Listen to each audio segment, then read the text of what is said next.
And Africa is really big too. It has like four, like east, west, north, and south, and each area like has countries like more than 2, 3, 4 in it, and each country in that speaks different languages. Yes. It's not the same. So like people should understand that coming from Africa doesn't mean you all are the same people. Exactly that. And they should understand that coming from there doesn't mean you speak one language that all of you should understand. Like Or you've been going through the same thing. Like each country have been on their own different thing, maybe war, maybe civil war or kind of war, different things. Because we have students who have come from so many different parts of Africa, so many different countries, and it's a learning curve. When we had the Somalis some time ago, their needs were very different to when we had big numbers coming from the Sudan, from the Kenyan refugee camps. And then just more recently, we've had a lot of students coming in from former French colonies, and they do seem to adjust far more easily and readily. So having said that as a broad generalisation, I think that by and large, it's the students who have been very long-term in refugee camps and the lack of formal schooling, and in fact have had parents who have been in refugee camps for a long time.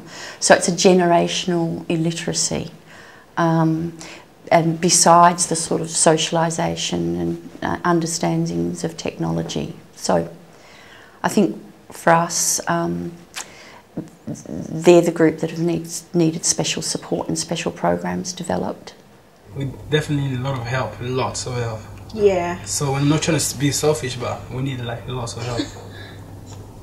Yeah, because like we've lost a lot, you know, like moving from one country to another, and you know, like when the war came, like some people has to sit at home, not going to school for like a couple of like months and stuff like that. Then go back to school. Then the war came again. Then go home, you know, go to school for month and month and month. You know, all of a sudden we just come to Australia and then like go to school, and it's like really different. Like we've missed a lot of schooling time. So and when we came here, they expect us to like be all smart and good and everything, which is like which is hard. And we would fight, you know, to make sure to try and get the IEC for 4 years rather than 2 years. Or rather than just have a time factor. At present, our limited schooling students are entitled to 2 years in an IEC. Rather than a time factor, maybe we should say you've got to reach a certain level. When we assess our students, we're using progress map, an ESL progress map. Maybe we should be saying they have to reach level 4 on our progress map before they go into mainstream. Then they've got a far better chance of transitioning successfully. Because a lot of them at present are only level 2, maybe level 3. They're not performing awfully well in literacy or numeracy. If we say when they come, when the migrants come, the kids come, if let's say for instance, if they have these English learning centers, they should inculcate the English learning programs with other subjects that are related to the mainstream society, so that they will have an initiative, first initiative of what they are going to meet in the mainstream. Yes, it's not only English. We the parents, we think because they have lose something in life, and that is that gap of education that they didn't have. So that's what we are fighting for. When they try to access main school curriculum, all of the assumptions in delivering main school curriculum is that the kids have been here all their lives, they understand this, they have the cultural capital to make much higher order, you know, cognitive responses to text, being able to synthesize, analyze, evaluate textual material presented to them. Well, this becomes a very difficult task for schools who don't have secondary school teachers that have any understanding of what these kids are bringing.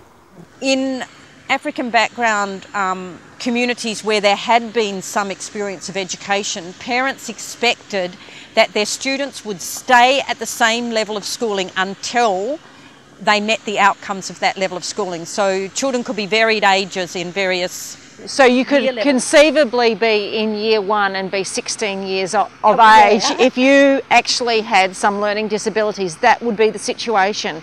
And certainly research some of my students have done in African countries, that the age ranges are huge within, whereas we normally have a 12, maybe 24-month range in any one class, they will have several years either side. So there's a competency-based rather than age-based. And in our system, where it's age-based, the parents have the expectation that if a student is in year 8 or 9 or 10, then they're at that level. So what's the problem?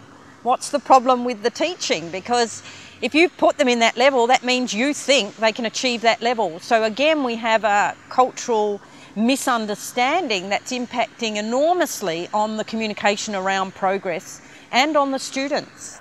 The point is that senior campuses and senior colleges exist, and they exist for students to re-enter education at any point in time, at any age. And so I do think that perhaps in ordinary schools, more traditional schools, they are attempting to explore different delivery models, but they are more constrained. That all teachers across all learning areas need to start seeing themselves as English language and literacy teachers and begin to identify the English language and literacy demands of their learning areas and respond to those for the learner. So I think a lot of it's about very effective teaching methodology. These kids drown if they're not very effectively taught. Other kids will dog paddle. It's very difficult because I don't think there's very much curriculum that's at the right level for older students. Stuff that's going to interest them that's at a low enough literacy level for them to understand. It is very, very difficult. You don't want 16-year-old kids reading about the 3 bears, and yet when it comes to teaching them to read, that's the level of book that you need for them, where there's lots of repetition, they're very simple words, there's a storyline that they can follow. Maybe we should all start writing books for 16-year-olds. Or writing our own social stories, something along those lines. It must be really disheartening for an older child too, an older student, to see younger children progress at a much faster rate than they can. And they may not themselves understand that that's because they're entering at an older age, which makes it difficult for anybody their age. And parents might not understand that too. Yeah, because I'm really good at speaking English doesn't mean I'm really good at, writing it. Because I am really bad at reading and I can't writing. spell. Yeah. And I can't spell words. So I'm really difficult at that. Like, it's just, yeah. Yeah, because you know how the Australian words are like tricky. Sometimes they don't sound the way you write the it. way you write it. Like that's what screws me up. Like sometimes, like you write down a word like laugh, you think L-A-F, or something like that. Yeah, exactly. L-A-G, or whatever you spell it. I don't know how you spell it. L-A-U-G-H.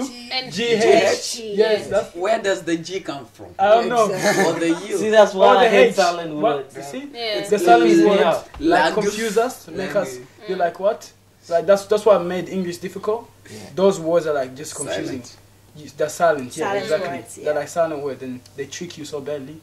Especially for the newcomers at the moment, like at school now. I try my best to help them because I know how I felt. Because it's just not right. Like they come in and then they just gotta do the same thing. No way. Because we're here, we can help them straight away and put them up high. Make them come like us. And welcome. That's why I want to become an ESL teacher, to help the rest. Yeah, exactly.